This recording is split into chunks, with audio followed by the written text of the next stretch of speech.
Netanyahu as prime minister after Israeli parliament votes to form a new coalition government. He's out as prime minister. Business Insider story.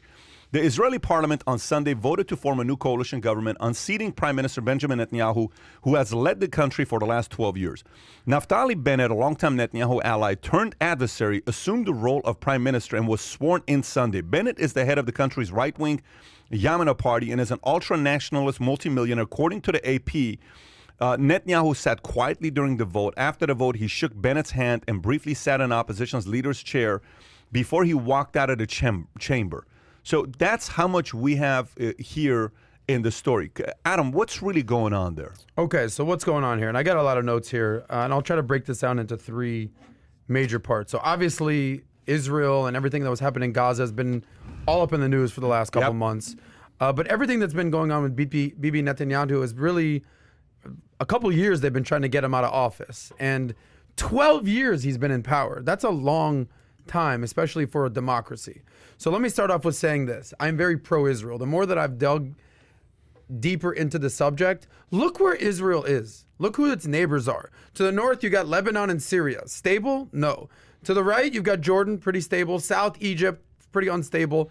You got Iran, you got Afghanistan, you've got Saudi Arabia. Name one of those countries if you're an American. Can you pull up the map of Israel while the audience can see? Name one of those countries if you're an American and you're pro-American that has your back, that has your best interest. Out of any of those countries, you can name one, Israel. So they're the only democracy in the Middle East. They're in literally the most dangerous part of the world. You've come from Iran. You understand how dangerous they're. People don't understand that the Sunnis are fighting with the Shiites, and then you got the Kurds, and you got different sects and different types of people. And the fact that Israel, in the middle of all that, is a democracy, that should just tell you everything you need to know about democracy. Are they perfect? No. Do they have issues in the country just like America? Yes. That moves on to the second thing. They have issues in this country. Just like America, there's Trump, and then on the left, you know, you've got Biden and you got Obama, and then you got AOC, and on the right, you got Ted Cruz. Essentially, the best way to understand Israeli politics is let's use American politics to basically understand what's going on there. Netanyahu was Trump. Okay, he's been in power for a long time. Is he Trump or Reagan? I'm just using modern times. He's more of a Trump type of ultra nationalist, sort of hardline. Because that's for the person that doesn't know, if you say Netanyahu is Trump, they go to one place. So is he more of a extreme like personality like a Trump, or would you say he's a little more stoic than a Trump? If you can you say he's more like a Reagan? Maybe he's a modern day Reagan. Okay, fair enough. So there's a big difference. Polarizing like Trump. He's very polarizing. He is polarizing with Trump. Okay, fair enough. Okay, keep going. Yeah. So just understand that they put a coalition together, and I'm trying to use American terminology to break down what's going on in Israel. Yeah. For today's world, I'm saying let's just pretend, for the sake of conversation, Netanyahu was a Trump. Okay? So this coalition government they put together, imagine if Bernie Sanders, AOC, Ilhan Omar on the left teamed up with Joe Biden, Obama, and then on the right, Ted Cruz, Mitt Romney, sort of the rhinos. Yeah. And they all came together to form a coalition government with one purpose and one purpose only, to get Netanyahu, a.k.a. Trump, out of there. And they did it by a 60-59 margin, by one vote, very slim margin. But basically, this is the most diverse government in Israeli history. That's how much all these sides of the spectrum, left, center, and right, basically said it's time for Netanyahu to go. Okay, so the person that's actually the prime minister right now, Naftali Bennett, is actually further right than Netanyahu. So it'd be like a Ted Cruz, or who's further right than Trump. That's a good way of putting it. Yeah, sure. Who's now the prime minister. He's going to be the prime minister for 2 years. This is a person who is very ultra-nationalist, sort of even more right-wing than Netanyahu. Now, for the first time ever, there's a large Arab contingency in Israel, and this is actually the first time that they're going to have a play in the government. Yeah. It's a pretty big deal. So there's like that we talked about the tensions in Gaza. That thing needs to be rectified. So as much as pro-Israel as I am, as much as I am a lover of democracy and how they are a beacon of hope in the Middle East, what's happening in Gaza is not sustainable. And what's happening with the settlements is not sustainable. There needs to be a two-state solution at some point. And if it takes having a coalition government who are maybe open to sharing ideas with one another rather than one hardliner and Bibi Netanyahu, I think that's something that Israelis are yearning for. And we'll see if they can make anything work, but it's not going to be easy. Steve, Anas, if you guys are listening, Steve and Anas, if you're listening to this, Steve Levis just gave $100 and Anas has given a bunch of 20s today. If you guys are listening, if you have strong opinions about what just took place in Israel, put a comment here. If I'll see you if you're on in Texas at 310-340-1132. We may just call you guys up if we got both of you. 310-340-1132. Go ahead, Tom. You know, you mentioned the coalitions, and I guess this would be my question. If you have a coalition government with all these extreme personalities and ideas, and your one objective is to get a guy out, and you achieve that, how do you govern? Because now you're on opposite ends of the spectrum, and now you have to run a country, and you have to face some very serious issues like Iran. Exactly. And what's going on, you know, as far as trying to prevent them from having a nuclear bomb, which is what Netanyahu passionately did. By the way, didn't Netanyahu say he'd be reinstated by August? I think, I'm just joking. That's Trump's Yeah, that's Trump's But line. he did say, to quote Arnold Schwarzenegger, "I'll be back." Yeah, he did. He gave an literally entire speech in Hebrew, and he said 3 words in English: "I'll be back." So Netanyahu's not going anywhere. He's This pissed. is why I'm kind of giving the Trump analogy. I'm not saying he's as polarizing, or maybe he is as polarizing as Trump, but Netanyahu is a character who's been in Israeli politics for 12 years. He seemed extremely diplomatic. Agreed. To me, On the world stage. In Israel, he can be very divisive. He went scorched earth on his exit press conference the other day. He went scorched earth, and he attacked Biden in that. He went right after Biden regarding Iran. So I'm just curious how this new government... Is that a good move? I think it's a good move. Yeah, because it shows strength, that's for sure. not only shows strength, he's saying, like, you guys better keep an eye out on what's going on with Iran if the negotiations continues with Iran, because if U.S. and Iran get closer, what place is a more dangerous place to be in?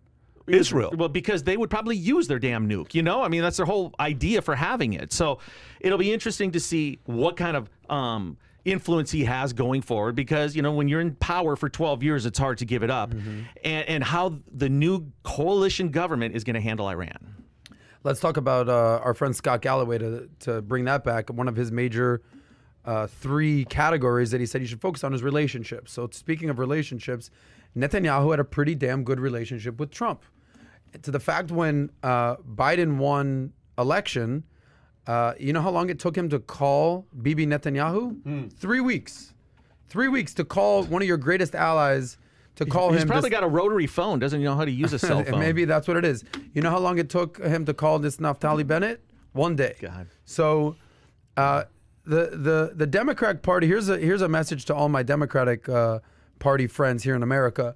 The Democratic Party is slowly but surely becoming the anti-Israel party, and that's something that's very concerning as someone who has voted Democrat and is pro-Israel.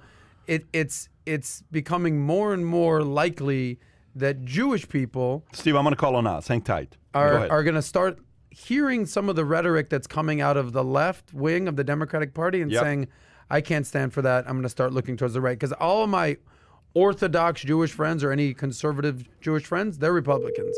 And 75% of Jews are more liberal. So if that tips, it could be an issue. It could be an issue. And you're seeing a lot of folks on the left kind of talk about what the hell is going on over there in an area that we all agree on. Yeah. Steve and Oz, can you guys hear me?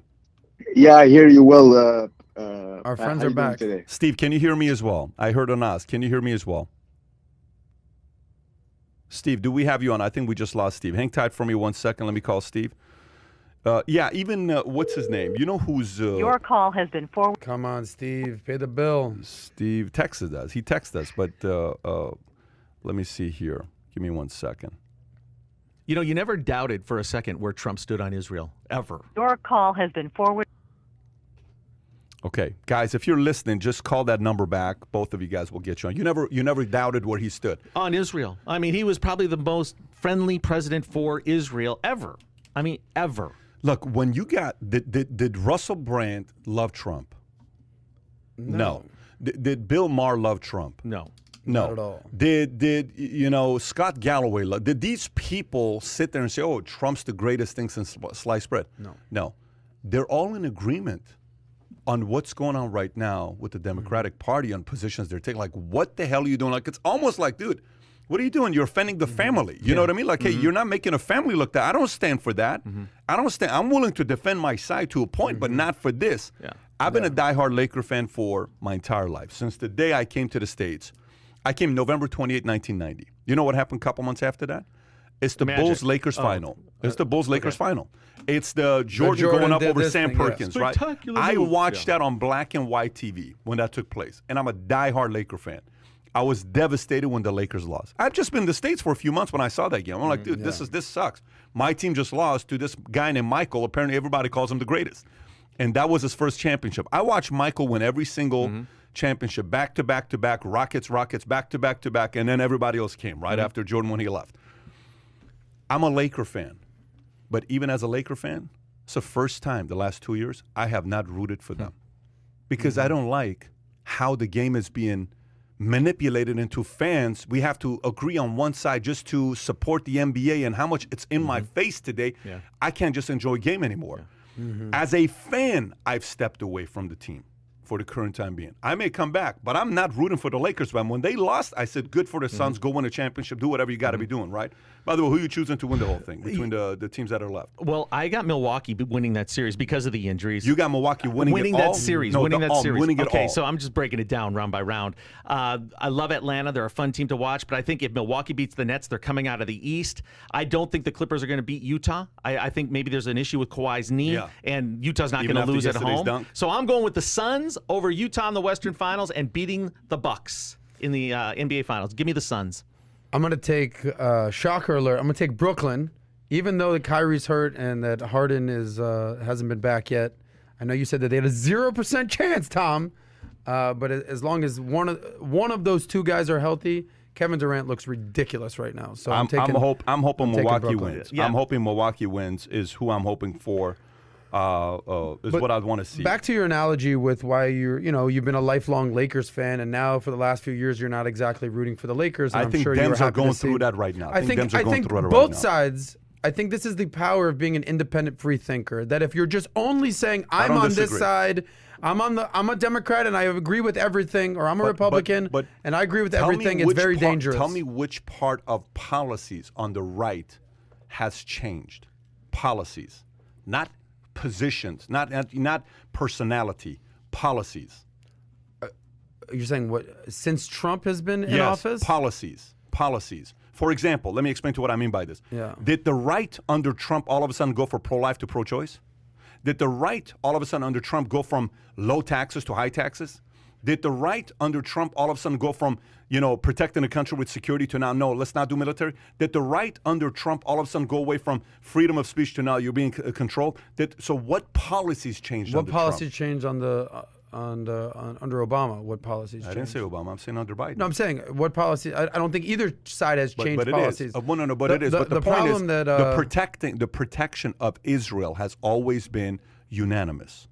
Okay, there used to be a time, I sent that video to you where we talked about it, right? Where a lot of the rich country clubs back in the days were ran by Republicans and they did not allow Jews in. Right here at the, what do you call it? Right here, right across the street is what Country Club. What is the community called? Royal Palm? Is that Royal Palm? They did not allow Jews to live in that community, but we're talking 50, 60 years ago, right? Because it was like protected. Yeah, in the 50s. Well, there were signs up that used to say no blacks, no Jews, no dogs. That's right. Basically what was going on in this country. So that was then. That's how pathetic it was then, right? Yeah.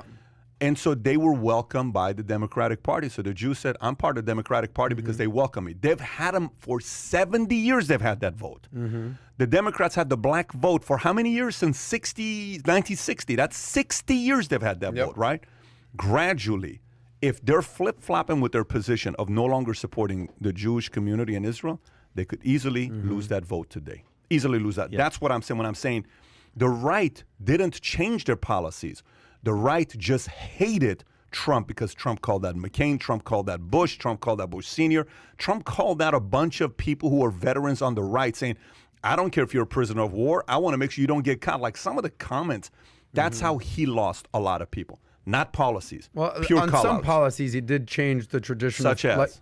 like free trade. He began trade wars. I think the Republicans That's not were a trade war. There was abuse, and for many years, everybody wanted to go up against China, but nobody had the audacity and I'll to give go up Trump against credit China. for that. But that's also, not policies. Also, that's just called brass. being a fiscal conservative, not taking on more debt. Trump brought on a lot of debt. There's no, I mean, check the numbers on that. I think that's been a mutual thing since Bush, Obama, the last 20 years. Oh, there's no denying the Democrats have taken on debt, but it's the fact that Republicans are supposed to be more fiscal conservative. It's limited government. Under Trump, they brought on trillions of debt. I don't disagree with that, but I think that the big government thing happened after Bush. Right after Bush, everybody wanted a bigger government. That's been happening for a long time. George W. Bush. Oh, yeah. Well, after 9/11 and the TSA and everything, and the Big Brother, let's and make looking everything bigger and bigger and bigger. We've heard more anti-Israel talk in this country in the last 3 months than we have in the last 30 years. And yeah, and a lot of it's because it's BDS and it's happening on boycott, divest, and whatever sanction against Israel. A lot of the college campus, a lot of this goes back to the woke crowd. Something that people need to understand. I don't know if we're going to get our friends on. Like the most ironic part of I think the woke liberal left anti-Israel BDS is there was an image of a gay flag that was essentially gays for Gaza, essentially. And someone pointed out, do you understand that if you actually that makes no sense. Had the gay flag Gaza? In Gaza, they would full on kill you. But if you had that in Tel Aviv, Israel, they would just, hey, good luck. Like that's the biggest joke is the fact that you have the liberal woke left defending these authoritarian Hamas-driven terrorist organizations. Guys, I lived in and Iran. that don't understand how right-wing they are. Let me put it to you this way. It's a joke. I've talked about this, maybe privately you and I've talked about it. There was a guy back in the days who was like the Jimmy Kimmel, the Jimmy Fallon, the Johnny Carson of Iran. His name was Farouk Sadeh. Good-looking guy, very good. Can you pull him up? There's no way in the world you'd be able to spell his name. Would you spell Farouk Sadeh, please? So did he have a talk show? F-A-R-O-K-H, Farouk, Z-A-D-E-H. No. The fact that you're even spelling it out, is still I'm saying it correctly. F-A-R-O-K-H, Farouk, Z-A. No, put it together. It's one name. Z-A. It's like a John. It's an easy name. Z-A-D-E-H. John. Farouk Zadeh. It's like John. Come on, bro. D-E-H. D-E-H. Iran. Put Iran. Okay, now go there. Put images. Put images. Images, buddy. Okay. Go back. Guys not somehow that one. Still No, Fereidun Farouk Zadeh. To the left. Right there. To the left, it says Fereidun Farouk Zadeh. Right there. Oh, to the left. my God, Kai. How can you not spell Farouk Zadeh? Right there, just go right there. Thank God, that guy right there. Okay, so he Reynolds was. right there. Look at this, Burt Reynolds, Iranian Burt Reynolds, Marlboro Man. Let me tell you, good-looking guy, great voice, great performer. Look at that picture right there of him. Look at that.